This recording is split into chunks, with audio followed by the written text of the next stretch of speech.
ప్రశస్తమైన సమయానికి చేరుకున్నాము. ఈరోజు వాక్యము బోధించడానికి కొరకు మన మధ్యలో హిమశ్రీ గారు సిద్ధపడి ఉన్నారు.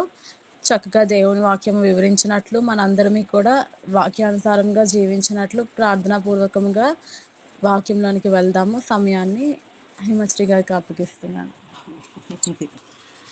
Praise the lord. దేవునికి మహిమ కలుగును గాక.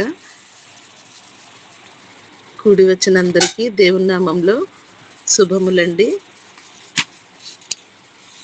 ఈరోజు మనము యేసువైపు చూచుచు అనే ప్రార్థనా సహవాసంలో 2025వ రోజుకి చేరుకున్నాము. అలాగే శ్రమ దినములలో 33వ రోజుకి చేరుకున్నాము. ఇంత గొప్ప ఆధిక్యతని మనకి దేవుడు అనుగ్రహించిన విధానాన్ని బట్టి మొదటిగా దేవాది దేవునికి కృతజ్ఞతాస్తుతులు చెల్లించుకుంటున్నాను. అలాగే కూడి వచ్చిన అందరికీ దేవుని నామంలో వందనాలండి. మరి కొద్ది నిమిషములు వాక్యము ధ్యానించుకుందాము. ఈరోజు మన ధ్యానాంశము కొలస్సీలకు వ్రాసిన పత్రిక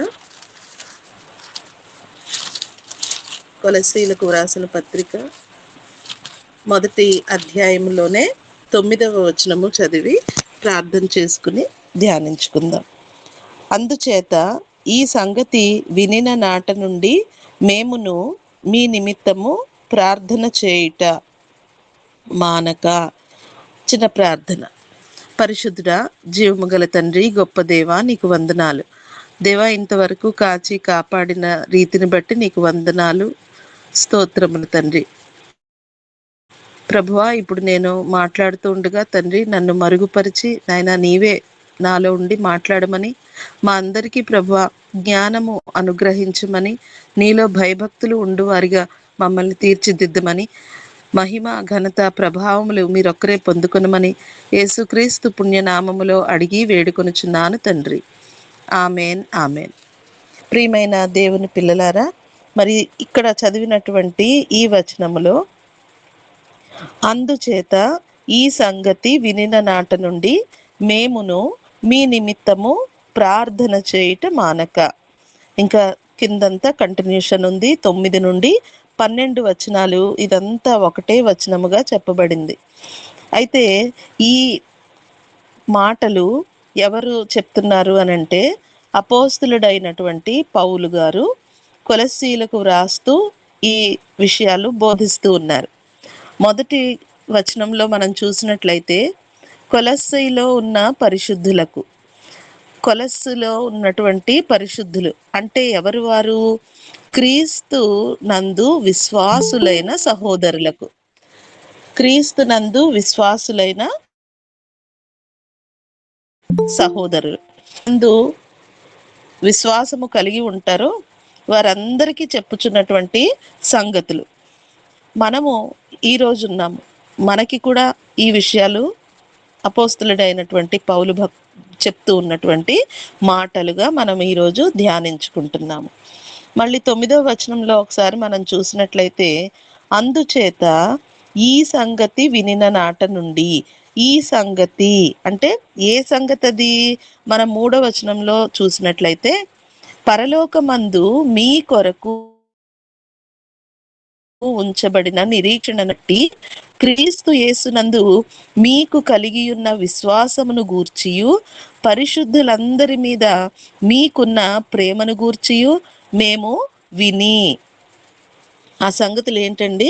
కొన్ని వీరి గురించి అంటే కొలస్సీ సంఘము గురించి విన్నటువంటి ఆ మాటలు, వినినటువంటి మాటలు ఏంటంటే పరలోకమందు మీ కొరకు ఉంచబడిన నిరీక్షణను బట్టి కదండి. ఈ నిరీక్షణ నేటికి మనందరిలో కొనసాగుతూనే ఉంది. పరలోకంలో మన కొరకు ఉంచబడినటువంటి నిరీక్షణ. మనం పరలోకానికి వెళ్తాం, మన పౌరసత్వము అక్కడ, మనం ఈ లోకంలో వారము కాము అనేటటువంటి నిరీక్షణ. అలాగే మనందరము కూడా యేసునందు విశ్వాసులైన ఉన్నాము. అలాగే క్రీస్తు యేసునందు మీకు కలిగి ఉన్న విశ్వాసమును గూర్చి. చూసారండి, మొదటిది నిరీక్షణ బట్టి, అలాగే విశ్వాసమును గూర్చి. తర్వాత పరిశుద్ధులందరి మీద మీకున్న ప్రేమను గూర్చి, వారి మీద పరిశుద్ధులందరి మీద ఒకే రకమైనటువంటి ప్రేమను వారు కనపరుస్తూ ఉన్నారు. ఈ మాటలన్నీ కూడా విన్నారు.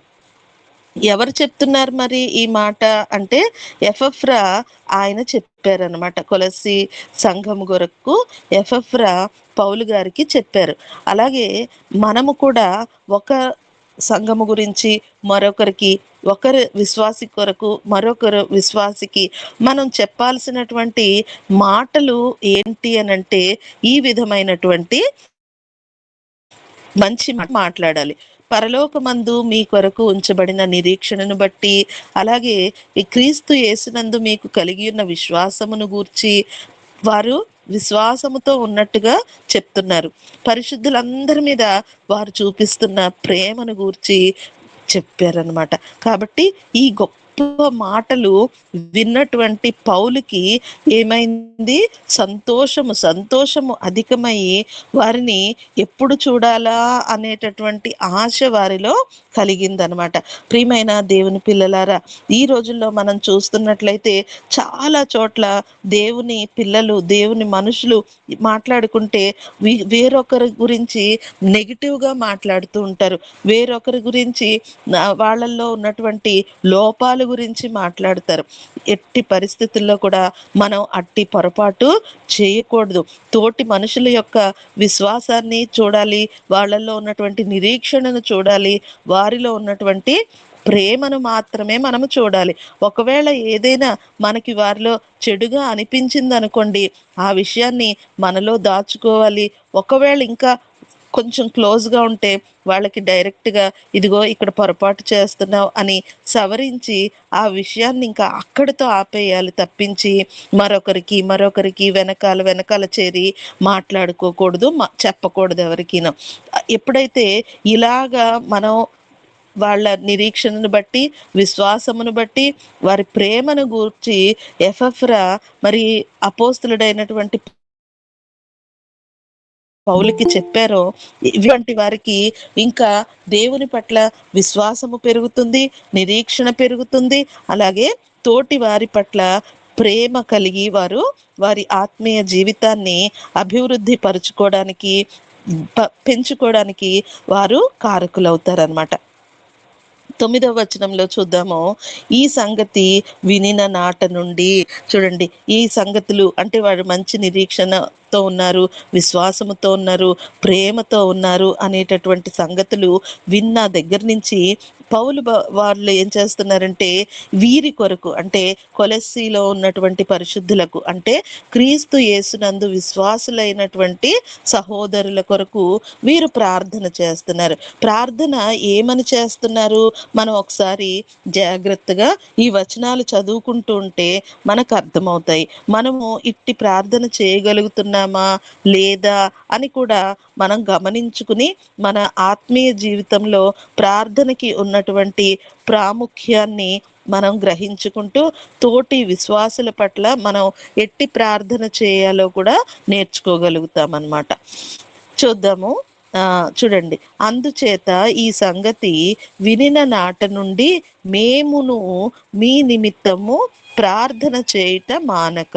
చూసారా, ఇంత గొప్ప సంగతులు వీళ్ళల్లో ఉన్నాయనే మాట విన్న రోజు నుంచి కూడా వీళ్ళు కూడా మీ నిమిత్తము, అంటే కొలస్సీ సంఘంలో ఉన్నటువంటి వారందరి నిమిత్తము ప్రార్థన చేయట మానట్లేదన్నమాట. అంటే ఎల్లప్పుడూ ఎడతెగక వారు ప్రార్థన చేస్తూ వస్తున్నారు. ఏ అంశాల కొరకు ప్రార్థన చేస్తున్నారు?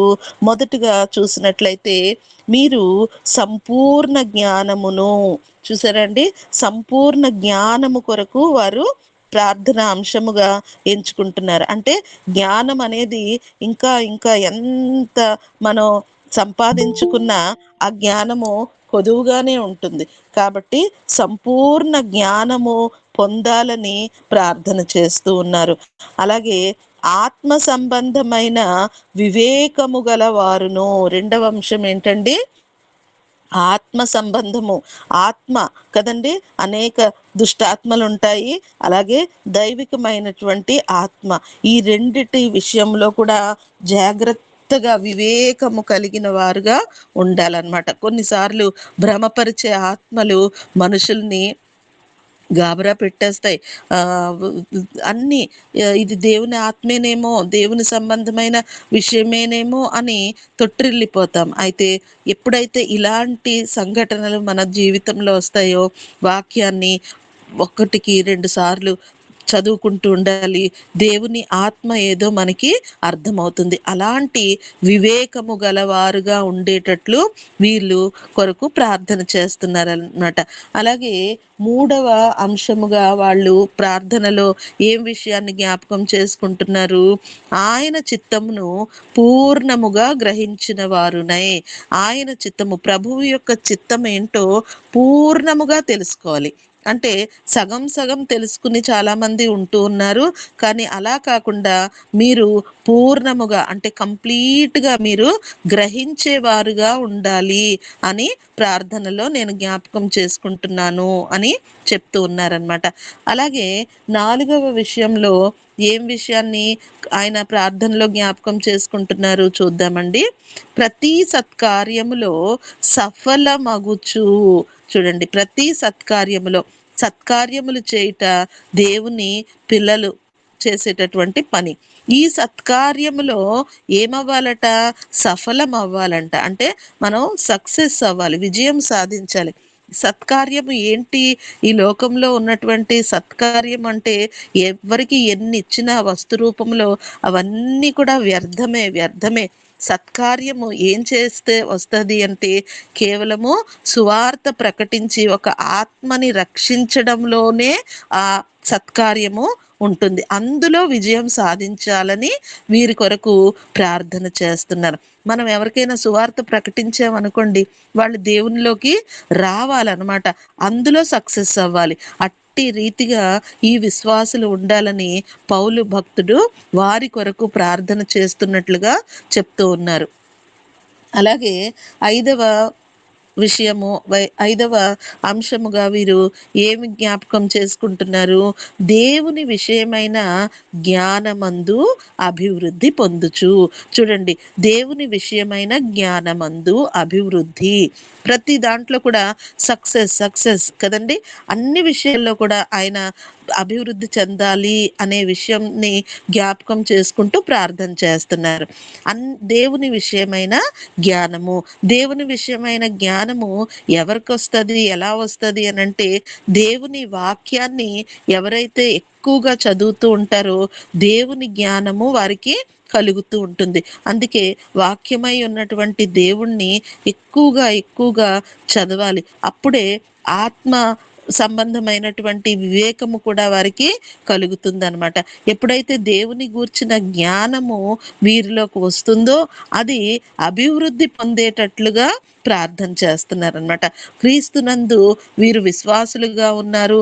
అయితే ఇంకా విశ్వాసంతోనే సరిపోదు కదండి, ఇంకా అనేక విషయాల్లో సంపూర్ణులు అవ్వాలి. అలాగే వివేకము కలవారు అవ్వాలి, గ్రహించుకునేవారుగా ఉండాలి, సత్కార్యములో సఫలమయ్యేవారుగా ఉండాలి, అభివృద్ధి పొందేవారుగా ఉండాలి. అంటే ఒక్కొక్క మెట్టు మనము ఆధ్యాత్మిక స్థితిలో ఎదగాలన్నమాట. కాబట్టి ఈ సంబంధమైనటువంటి, ఈ ఆత్మీయ సంబంధమైనటువంటి విషయాల కొరకు వీరు అభివృద్ధి చెందాలని పౌలు ప్రార్థన చేస్తూ ఉన్నారనమాట. అలాగే 6వ విషయంలో ఇంకేం చెప్తున్నారు? అందులో ప్రభువును సంతోష పెట్టునట్లు. చూసారండి, అన్ని విషయాల్లో సంతోష పెట్టాలి.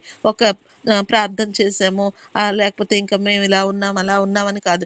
అన్ని విషయాలలో, అంటే మన హృదయ అంతరంగముల నుండి ఆయనను సంతోష పెట్టేవారముగా మనము ఉండాలి.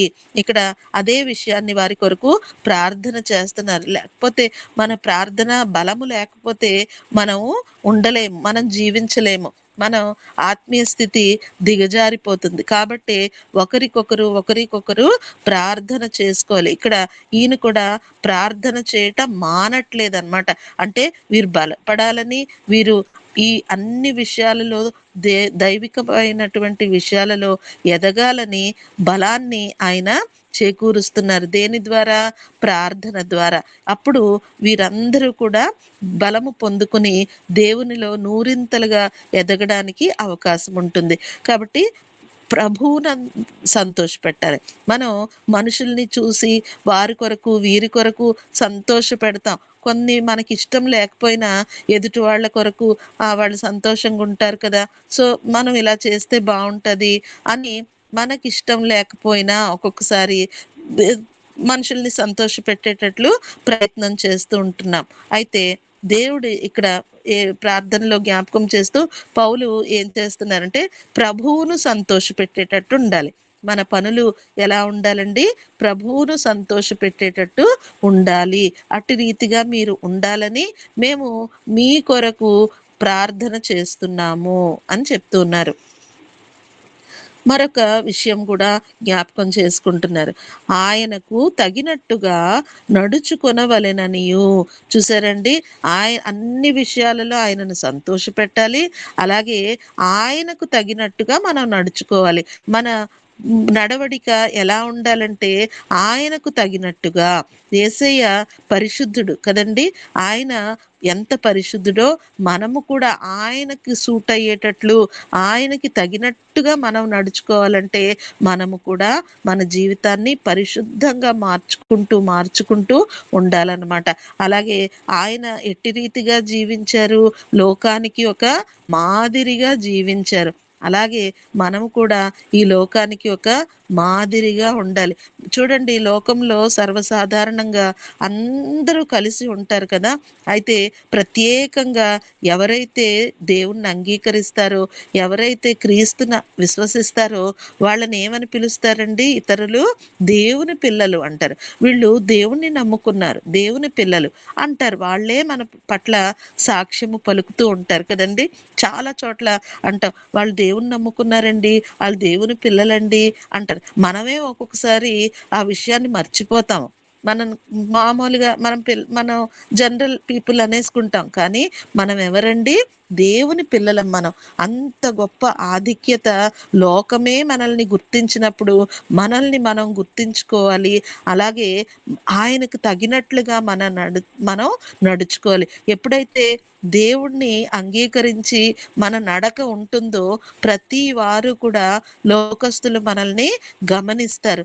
మన మాట చొప్పున, మన చేతల చొప్పున, మన జీవితాన్ని చూసి వారందరూ కూడా ఒక మాదిరిగా మనల్ని తీసుకుంటారనమాట. ఒక ఎగ్జాంపుల్గా మనల్ని తీసుకుంటారు. కాబట్టి మన నడక ఎవరికి తగ్గట్టుగా ఉండాలి? దేవునికి తగ్గట్టుగా ఉండాలి. యేసు ప్రభు చూపించినటువంటి మాదిరి. ఆయన ఏమంటున్నారు? నాలో ఏ తప్పైనా ఉందా, మీరు రూఢిపరచగలరా అని సవాల్ చేస్తున్నారనమాట. అట్టి రీతిగానే మన నడత కూడా, మన నడవడిక కూడా ఉండాలి. అయితే మరి అలాగ మనం వీరు ఉండాలని ప్రార్థనలో జ్ఞాపకం చేసుకుంటూ ఉన్నారనమాట. అలాగే మరొక విషయాన్ని కూడా జ్ఞాపకం చేసుకుంటున్నారు. ఏంటి? ఆనందముతో కూడిన పూర్ణమైన ఓర్పును. చూసారండి, ఆనందంతో అంటే సంతోషంతో, దుఃఖంతో గాని ఏడుపుతో గాని ఏదో చేసాంలే అన్నట్టు గాని, అయ్యో ఎలా చేయాలా అన్న సణుగుడు గాని లేకుండా ఎలా ఉండాలట? ఆనందముతో అంటే ఫుల్ హ్యాపీనెస్ అనమాట. దేనికి? ఓర్పులో ఉండాలి. ఓర్పు నశించిపోతుంది కదండి. అందరికీ ఓర్పు అనేది అసలు ఉండదు. ఏదైనా చిన్న తేడా వస్తే ఆ ఓర్పుని మనము కోల్పోతాం. అసలు ఎవరిని ఓర్చుకునే తత్వం అనేది మనుషుల్లో ఉండదు. 99% అసలు ఉండదన్నమాట.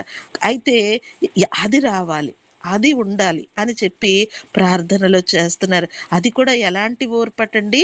పూర్ణమైన ఓర్పు. అంటే మన లైఫ్ పీరియడ్ ఎంత ఉందో అంతవరకు కూడా మనం ఈ ఓర్పుతోనే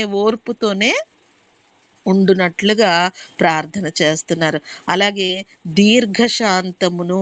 చూసారండి, శాంతము, దీర్ఘశాంతం. శాంతమే మనలో రాదు, ప్రతి విషయానికి మనం రేజ్ అయిపోతాం, బీపీలు వచ్చేస్తాయి, కోపాలు వచ్చేస్తాయి కదండి. ఎక్కడైనా చిన్న తేడా వచ్చేస్తే ఇంకా వాళ్ళ మీద కోపోద్రేకులు అయిపోతాం అనమాట. అది ఎంతటి వాళ్ళైనా అవనేయండి, చిన్నపిల్లలు మొదలుకొని పెద్దల వరకు కూడా ఈ కోపం అనేది వాళ్ళల్లో ఉంటది. ఇంకా అంత కోపం ఉన్నప్పుడు వారు శాంతంగా ఎలాగుండగలరండి? ఇంకా దేవుడు ఏం చెప్తున్నాడు? దీర్ఘశాంతము కదండి. దీర్ఘశాంతము కలిగి ఉండాలి. ఆ ఆ స్వభావాన్ని రాబట్టుకోవాలి. అది మనం సొంతం చేసుకోవాలి అనంటే ప్రార్థనా బలం ఉంటేనే ఆ దీర్ఘశాంతము మనము ఆపాదించుకోగలం అన్నమాట. ప్రార్థన చేయలేకపోతే మనకి వెంటనే కోపం వస్తుంది. ఎప్పుడైతే ప్రార్థనతో మనం ఆ శక్తిని పొందుకుంటామో అప్పుడే మనము దీర్ఘశాంతాన్ని కలిగి ఉండగలుగుతాం అన్నమాట. కాబట్టి ఇట్టి రీతిగా వీరు ఉండాలని అపోస్తలుడైనటువంటి పౌలు వీరి నిమిత్తము ప్రార్థన చేస్తున్నారు. అలాగే దీర్ఘశాంతమును కనపరుచునట్లును, అది బయటికి కనపరచాలి అంటే మన యాక్షన్లో ఉండాలి, మన క్రియలో ఉండాలి.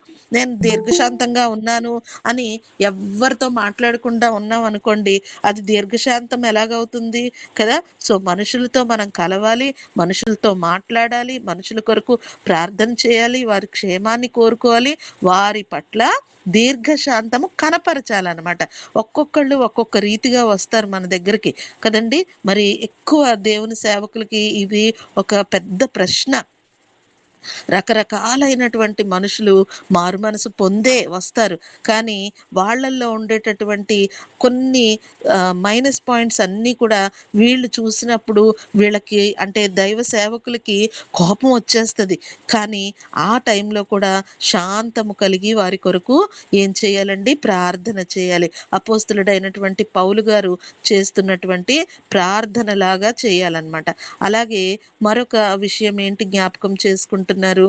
ఆయన మహిమా శక్తిని పూర్ణ బలముతో బలపరచబడవలెననియు, తేజోవాసులైన పరిశుద్ధుల స్వాస్యములో పాలివార మగుటకు మనలను పాత్రులనుగా చేసిన తండ్రికి మీరు కృతజ్ఞతాస్థుతులు చెల్లింపవలెననియు. చూసారండి, రెండు అంశాలు ఇక్కడ మనం గమనిస్తాము. ఆయన మహిమా శక్తిని బట్టి సంపూర్ణ బలము పొందుకునే వారముగా ఉండాలి.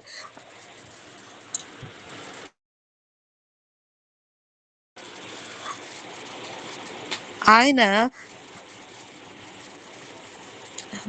చివరిగా చూద్దాం, పరిశుద్ధుల స్వాస్థ్యములు, దానికంటే కొంచెం పైన, ఆయన మహిమా శక్తిని బట్టి సంపూర్ణ బలముతో.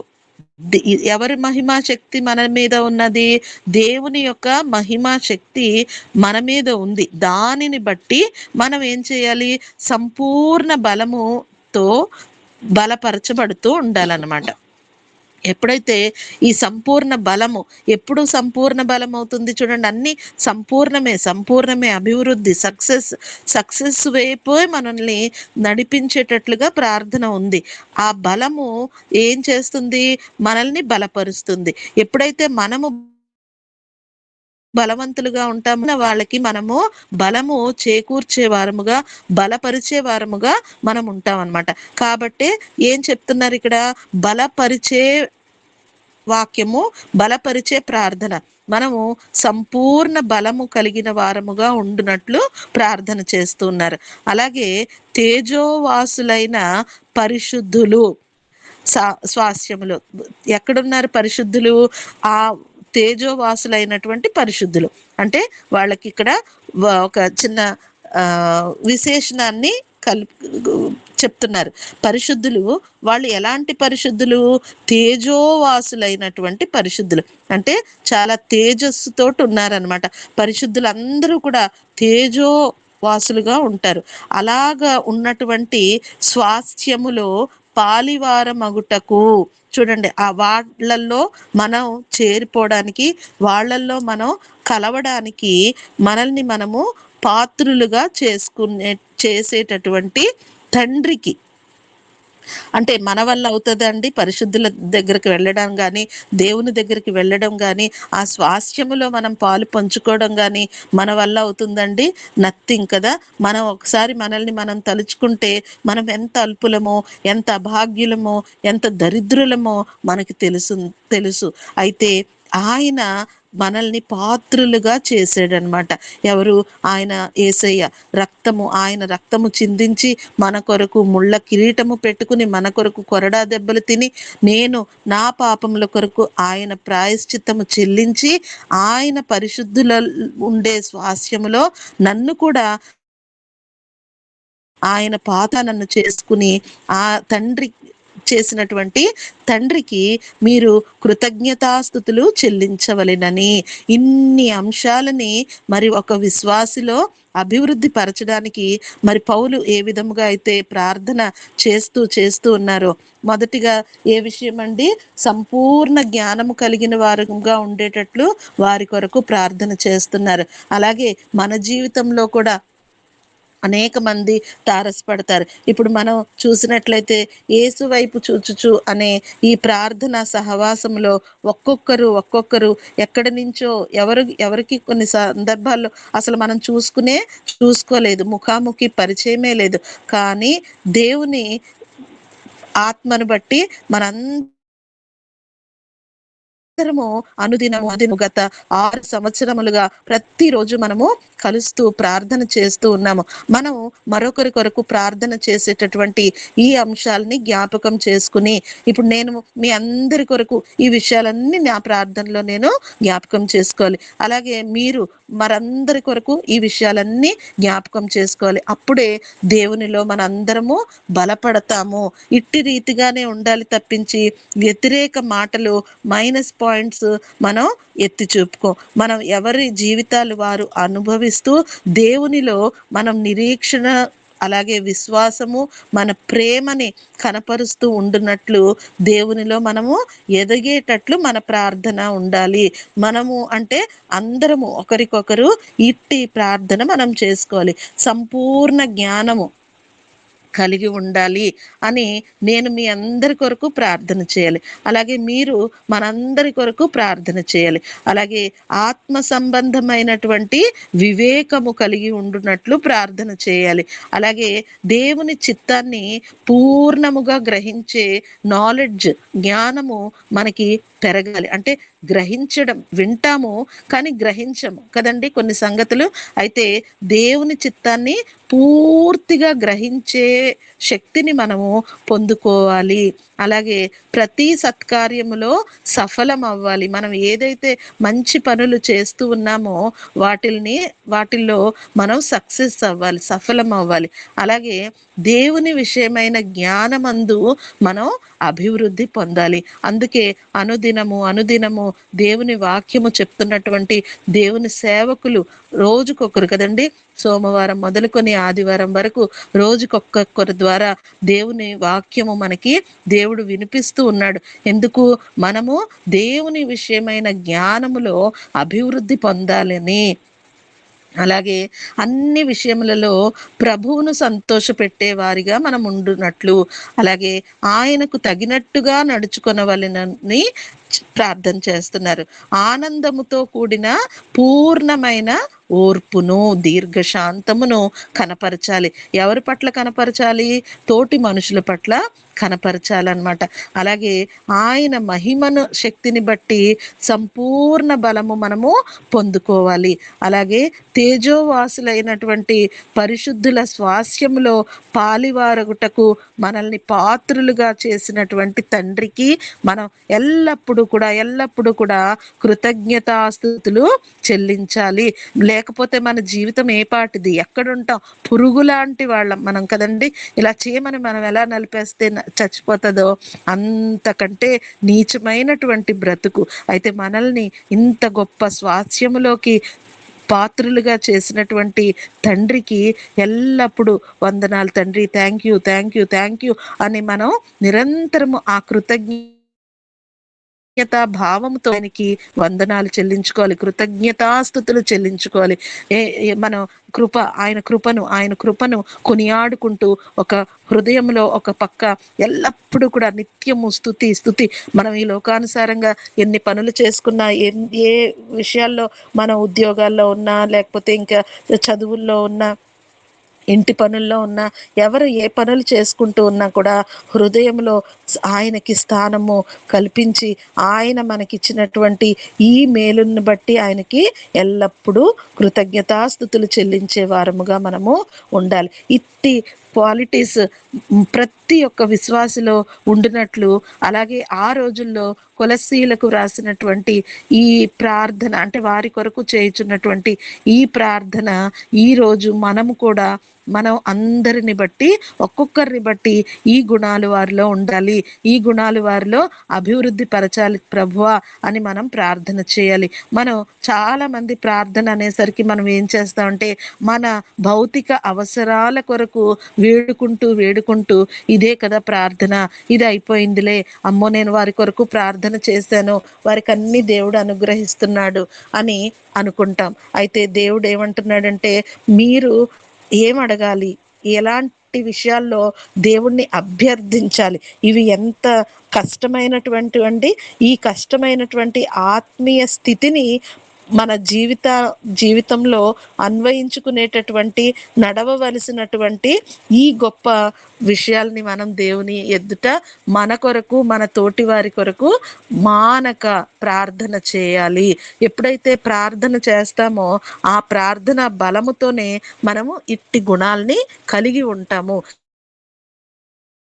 ఇది ఒకరోజు అయిపోదు కదండి, నిత్యము అంటే మనము మరణముకి వెళ్ళే వరకు కూడా ఈ స్వభావాలు కలిగి మనం సంపూర్ణముగా మనము దేవునికి అప్పగించుకునే వరకు కూడా ఇవి కలిగి ఉండాలన్నమాట. నిరీక్షణ అయితే ఉంటది, కానీ ఆ నిరీక్షణని మనం తొట్టిల్లిపోకుండా కాపాడుకోవాలి. విశ్వాసం అయితే ఉంటది, ఏదైనా పరిస్థితులు వ్యతిరేకంగా వచ్చినా, ఆటంకాలు వచ్చినా ఆ కలిగి ఉంటామా, వెళ్ళిపోతామా కదండి. జనరల్ గా మరి ఇజ్రాయేలీల్ని చూసినట్లయితే వారు ఎన్నో ఆశ్చర్యకార్యాలు డైరెక్ట్ గానే చూశారు. అయినప్పటికీ కూడా ఏదైనా చిన్న ఆపద వచ్చినప్పుడు దేవుని మీద సణుగుకున్నారు. దేవుని బిడ్డలే వాళ్ళు స్వయంగా సణుగుకోగా మనమే పాటి వారమండి, మనకి కృప ఉంది.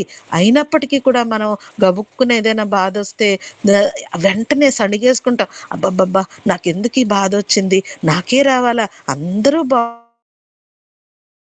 బాగున్నారు, ఏంటో కొన్న దగ్గర నుంచి ఈ శ్రమలు వస్తున్నాయి నాకు అన్న ప్రతి వాళ్ళు కూడా మరి గ్రహించాల్సినటువంటి విషయం ఏంటంటే, ఈ భౌతికమైనటువంటి అవసరాలు దేవుడు మనకి తీరుస్తాడు. కొన్ని సందర్భాల్లో అవి కష్టం అనిపించినా దాని రిజల్ట్ దేవుడు మనకి క్షేమముగా, సంతోషముగానే ముగిస్తాడు. అయితే ఆ కష్టంలో ఉన్నప్పుడు దేవుణ్ణి మనము స్తుతించగలిగినటువంటి శక్తి ఎప్పుడు వస్తుందంటే, దేవుని గూర్చినటువంటి జ్ఞానము మనకి కంప్లీట్ గా ఉన్నప్పుడే దానిని మనం జయించగలం. ఎప్పుడైతే ఈ లోకానుసారంగా మన అవసరాలు, మన ఆలోచనలు, మన ఫ్యూచర్ ప్లాన్స్ ఇవి చూసుకుంటామో అన్నీ కూడా దుఃఖంగానే, కష్టంగానే ఉంటాయన్నమాట. వీటిని కాకుండా దేవుని చిత్తమేదో మనము గ్రహించుకోవాలి. దేవుని చిత్తమేది, అన్ని విషయాల యందు మనము సంపూర్ణులుగా ఉంటూ ఆయన చిత్తాన్ని ఎరగాలి. ఆయన ఏమంటున్నారంటే, మరి తెస్సలోనికీయులకు వ్రాసిన పత్రికలో మనం చదువుతాము, ప్రతి విషయమందు కృతజ్ఞత భావము కలిగి ఉండుటే దేవుని చిత్తము. మనం ఉంటున్నామా లేదా అది కూడా మనం గమనించుకోవాలి. ఎక్కడైనా తొట్టిల్లిపోతే వెంటనే దేవుని సన్నిధికి వచ్చి ప్రార్థన చేసుకోవాలి. అలాగే ఈ రోజు మరి అపోస్తులుడైనటువంటి పౌలు గారు ఏ విధంగా అయితే తోటి వారి కొరకు, అంటే కొలస్సీ సంఘానికి, ఈ కొలస్సీ సంఘం అంటే ఇప్పుడు ఎవరు చూడండి, మొదటి వచనంలో ఇందాక మనం మొట్టమొదటగా చదువుకున్నాము, క్రీస్తునందు విశ్వాసులైన సహోదరులు. ఈ రోజు మనము క్రీస్తునందు విశ్వాసం ఉంచినటువంటి సహోదరులము. కాబట్టి మనము ఒకరి కొరకు ఒకరు ప్రార్థన చేయుట మానకుండా చేయాలి. ఏ అంశాలు మనం ఈ రోజు నేర్చుకున్నాము, ఇట్టి రీతిగా మన ప్రార్థన ఉండాలి. ఈ సంగతులను విన్నారు. ఏ సంగతులను విన్నారు? 3వ వచనంలో మనం చదువుకున్నాము. పరలోకమందు మీ కొరకు ఉంచబడిన నిరీక్షణను బట్టి, క్రీస్తు యేసునందు మీకు కలిగి ఉన్న విశ్వాసమును గూర్చి, అలాగే పరిశుద్ధులందరి మీద మీకున్న ప్రేమను గూర్చి, ఈ స్వభావాలు, ఈ 3 లక్షణాలు ప్రతి విశ్వాసిలో ఉంటాయి కదండి. అలాగే వారిలో ఈ క్వాలిటీస్ ఉన్నందుకు వారు ఇంకా దేవునిలో బలపడాలని 9-12 వచనం వరకు మనకి ఇచ్చినటువంటి ఈ ప్రార్థన అంశములను వారి కొరకు ప్రార్థన చేయాలి. నేను అక్క కొరకు ప్రార్థన చేసేటప్పుడు, అలాగే జాన్సన్ కొరకు ప్రార్థన చేసేటప్పుడు, మంజులవాణి కొరకు ప్రార్థన చేసేటప్పుడు, అలాగే యేసు వైపు చూచుచు అనే ప్రార్థనా సహవాసంలో ఉన్నటువంటి వారందరూ కొరకు ప్రార్థన చేసినప్పుడు ఈ లక్షణాలు వారిలో బలపడాలి ప్రభువా అని నేను జ్ఞాపకం చేసుకోవాలి. అలాగే మీరు కూడా మీ తోటి విశ్వాసులు, మీ తోటి సంఘస్థుల కొరకు ఈ అంశాలలో వారు అభివృద్ధి చెందాలి, దేవునిలో వాళ్ళు నూరింతలుగా బలపడాలి అని ఇట్టి విషయాల్ని జ్ఞాపకం చేసుకుంటూ మన ప్రార్థన ఉండాలి. ఈ మాటలు దేవుడు మన వినికిడిలో దీవించి ఆశీర్వదించును గాక. ఆమెన్. ఆమెన్. ఆమెన్. ఆమెన్. బుద్ధి విజ్ఞాన సర్వ సంపదలు గుప్తమయున్నవి ప్రభునందు, అద్భుతముగా ప్రభువన్నీయు నొసగి దిద్దును నా బ్రతుకంతటిని, యేసుని కొరకై ఇలా జీవించెద భాసురముగనే నను దినము. అపోస్తుడైన పౌలు తీతుకు పత్రిక రాస్తూ 2వ అధ్యాయంలో 7వ వచనము, పరపక్షమందుండువాడు మనలను గూర్చి చెడు మాట ఏదియు చెప్పనేరక సిగ్గుపడినట్లు అన్నిటి యందు నిన్ను నీవే సత్కార్యముల విషయమై మాదిరిగా కనపరుచుకొను. తెసలోనిక సంఘానికి రాసిన అన్ని విషయములందు నిన్ను నీవే మాదిరిగా కనపరుచుకొను. యాకోబు పత్రిక 5వ అధ్యాయం 10వ వచనం ప్రకారము, నా సహోదరులారా, ప్రభు నామమున బోధించిన ప్రవక్తల శ్రమానుభవమునకును ఓపికకును మాదిరిగా పెట్టుకొనము. మనకంటే ముందుగా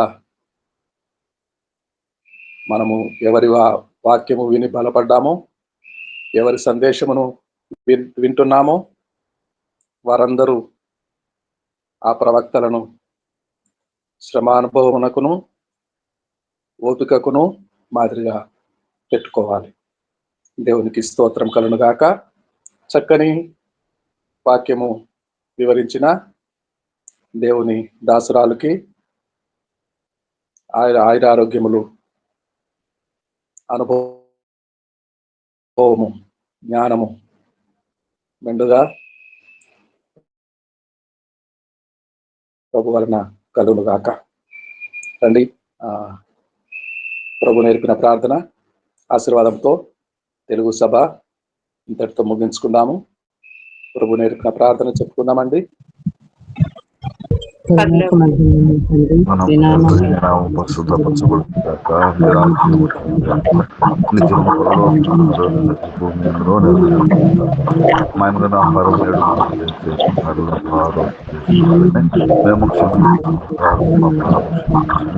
మమ్మల్ని చదువులను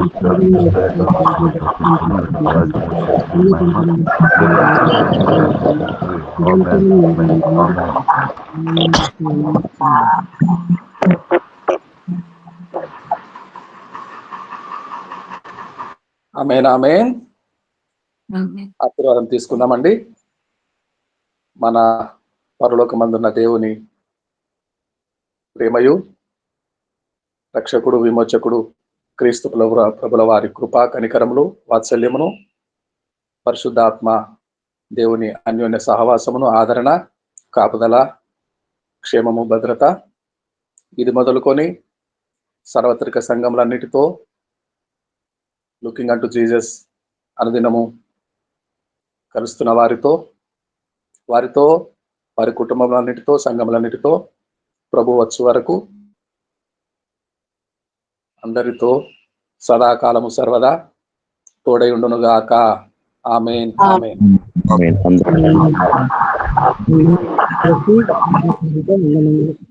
అందరికీ వందనాలు.